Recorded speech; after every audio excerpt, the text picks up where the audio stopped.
بسم اللہ الرحمن الرحیم۔ السلام علیکم ورحمۃ اللہ وبرکاتہ۔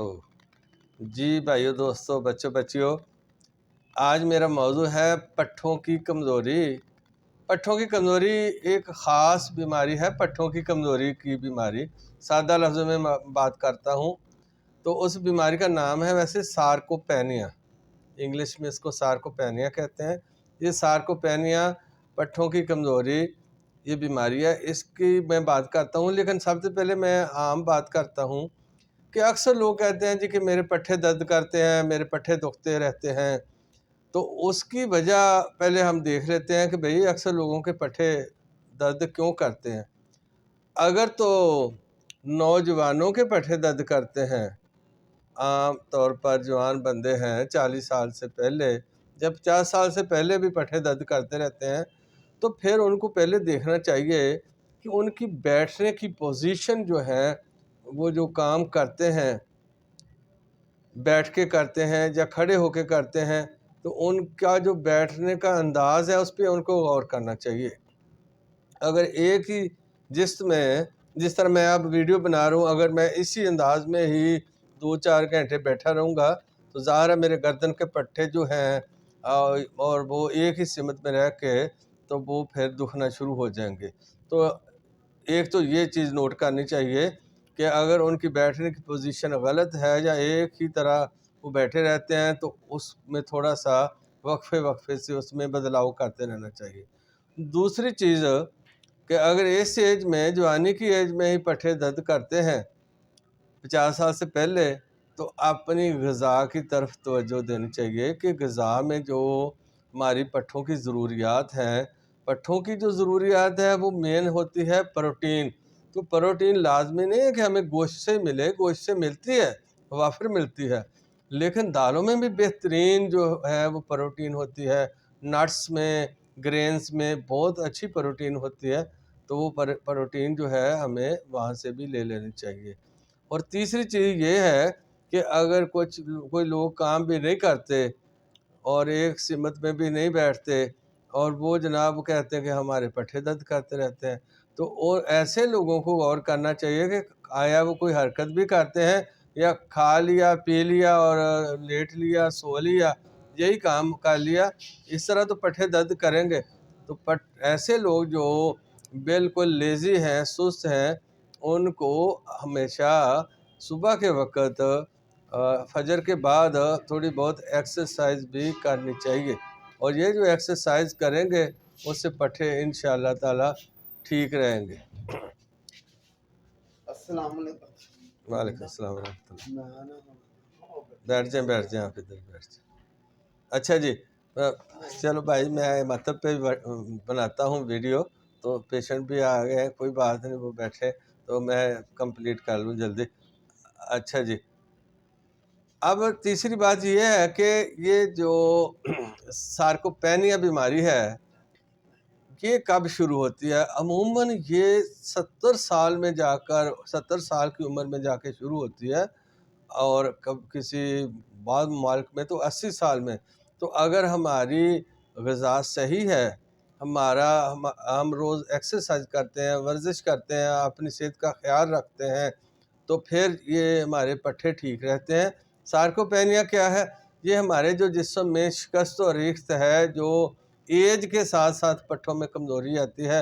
ایج کے ساتھ ساتھ پٹھے ڈائریکٹ کمزور نہیں ہوتے، بلکہ پٹھوں کی جو اصل خوراک ہے وہ مردوں میں ہے ٹیسٹوسٹیرون اور انسولین۔ یہ دو جو ہارمونز ہیں یہ پٹھوں کی خوراک ہے۔ پٹھوں کو یہ گروتھ بھی کرتے ہیں 30 سال کی عمر تک، اور اس کے بعد 30 سال کے بعد پھر آلموسٹ پٹھے جو ہے وہ ایسا ایسا کمزور ہونا شروع ہو جاتے ہیں۔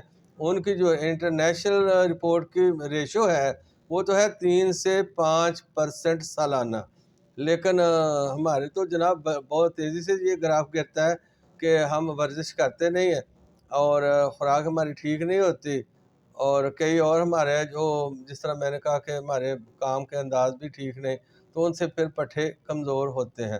تو سارکوپینیا بھی اگر کسی کو ہو گئی 70 سال کی عمر میں، تو اس سے پھر وہ کیا ہوتا ہے، ہمارے ان لوگوں کی گرفت کمزور ہو جاتی ہے، پٹھے کمزور ہونا شروع ہو جاتے ہیں، پٹھے سوکھنا شروع ہو جاتے ہیں، پٹھوں میں انجری جلدی ہونا شروع ہو جاتی ہے، اور وہ کسی چیز کو پکڑتے ہیں تو وہ پارکنسن جو ہے، ہم سمجھتے ہیں بعض دفعہ ایک بیماری ہے راشا جس کو کہتے ہیں پارکنسن، یہ بھی اس کی ذیلی قسم ہی ہے، وہ اس کے بعد شروع ہوتی ہے، لیکن پہلے یہ کمزوری شروع ہو جاتی ہے، اور اگر وہ بہت تیزی سے ہو جائے تو پھر یہ فالج لکوہ بھی ہو سکتا ہے۔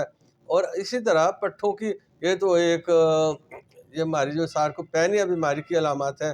اس کے علاوہ پٹھے جو ہیں، اگر کسی بندے کو خدا نخواستہ ہارٹ اٹیک ہو جائے، یا کوئی بندہ اس کا خون بہت گاڑھا ہو گیا ہے اور وہ ایکسرسائز بھی نہیں کرتا، تو خون گاڑھا ہونے کی وجہ سے اس کا جو بلڈ سرکولیشن ہے وہ سلو ہو جاتی ہے، اور اس سلو ہونے کی وجہ سے اس کو آکسیجن کم ملتی ہے، پٹھوں کو آکسیجن کم ملے گی، غذائیت کم ملے گی، تو لامحالہ پٹھے کمزور ہوں گے۔ تو اسی طرح جب یہ آکسیجن اور غذائیت کم ملے گی پور بلڈ سرکولیشن کے نتیجے میں، تو پھر ہمارا برین سسٹم بھی کمزور ہوگا، اور اصل میں جو پٹھوں کے ساتھ نروز لگے ہوتے ہیں، اور جو نروز سینس کر کے دماغ تک جاتے ہیں، اور دماغ جو ہے وہ موٹر نروز کے ذریعے آرڈر کرتا ہے پٹھوں کو حرکت کرنے کا، تو وہ بھی سلو ہو جاتے ہیں، نروز بھی سلو ہو جاتے ہیں، اس کے نتیجے میں پٹھے سلو ہو جاتے ہیں۔ یہ ایسا ہی ہے جیسے ہم مطلب ہمارے ملک میں ایک پیٹرول سستا ہو جائے تو وہ 24 گھنٹے تک کہتے ہیں کہ ابھی ہمیں میسج نہیں ملا، سلو میسج ہوتا ہے۔ اگر مہنگا ہو جائے تو 2 گھنٹے پہلے ہی وہ جناب مہنگا بیچنا شروع کر دیتے ہیں۔ تو یہ سستی جو پٹھوں کی ہے، یہ پیغام رسانی کی وجہ سے بھی ہوتی ہے، اور اگر پیغام رسانی سلو ہو جائے تو پھر سٹروک بھی ہو سکتا ہے۔ تو یہ جو سارکوپینیا بیماری، اصل میں یہی بات کرنا چاہتا تھا، اس سے پہلے ہی اگر 30 سال کے بعد ہی پٹھے لوگوں کے دکھنے شروع ہو جاتے ہیں یا 25 سال میں، تو وہ اپنا بھائی ایکسرسائز کریں۔ یہ سارکوپینیا جو بیماری ہے، اس کا علاج کیا ہے؟ پٹھوں کی دوسرے لفظوں میں سارکوپینیا کو ایک طرف رکھ دیں، پٹھوں کی کمزوری کا علاج کیا ہے؟ پٹھوں کی کمزوری کا بھائی علاج یہی ہے کہ ہم ڈیلی ایکسرسائز کریں، 5 وقت نماز پڑھیں، اپنی غذا کو صحیح کریں، اپنی سوچ کو مثبت رکھیں، زیادہ غصے میں نہ آئیں، زیادہ ٹینشن میں نہ آئیں، لوگوں کے ساتھ حسد اور بغض نہ کریں، اور اپنے آپ کو ایکٹیو رکھیں، چست رکھیں، زیادہ سے زیادہ پیدل چلیں، اور سب سے بڑا نسخہ یہ کہ ہفتے میں 2 دن سارکوپینیا یعنی پٹھوں کی کمزوری سے بچنے کے لیے ہفتے میں 2 دن یعنی ہر 3 دن کے بعد 1 چائے والا چمچ خالص ہلدی کا دودھ میں ملا کر ہم پیتے رہیں گے، تو ہمارے پٹھوں کی ریپیئرنگ ہوتی رہے گی۔ اور اگر کسی کو یہ بیماری لگ گئی ہے پٹھوں کی، یعنی یہ سارکوپینیا ہو گیا ہے، پٹھوں کی کمزوری ہو گئی ہے، اور اس کی آگے ذیلی کئی قسمیں ہوتی ہیں، تو وہ پھر ایک تو سب سے پہلے ایکسرسائز کرے، ایکسرسائز ڈے بائی ڈے بڑھا کے سخت ایکسرسائز کی طرف جائے، اور ساتھ ساتھ پھر ہمارے پٹھوں کے لیے بہت اچھی ہمارے طب میں ادویات ہیں جو کہ پٹھوں کو مکمل ریکور کر لیتے ہیں۔ ان میں جناب ریگ ماہی ہے، ان میں زعفران ہے، اس میں کستوری ہے، اس میں اسگاندھ ہے، اس میں دار چینی ہے، جائفل ہے، جلوتری ہے۔ میں نسخہ نہیں بتا رہا، میں سنگل ہرب کی بتا رہا ہوں، تو اس کے کمبینیشن بنا کے حکیم صاحبان دیں گے، آپ گھر پہ ٹرائی نہ کرنا۔ آپ سے عرض یہ ہے کہ آپ روزانہ ایکسرسائز کریں اور ان پٹھوں کی بیماریوں سے بچے رہیں۔ اگر کوئی ویڈیو اچھا لگا، آج کا ویڈیو ایسے ہی ہے کہ مطلب کھچڑی سی پکی ہوئی ہے، پھر بھی اگر کسی کو اچھا لگا ہے تو بھائی لائک کر دو، اگر اچھا نہیں لگا تو ڈس لائک کرو، اور میری اصلاح کے لیے کوئی بات بھی لکھو۔ جزاک اللہ خیر، السلام علیکم۔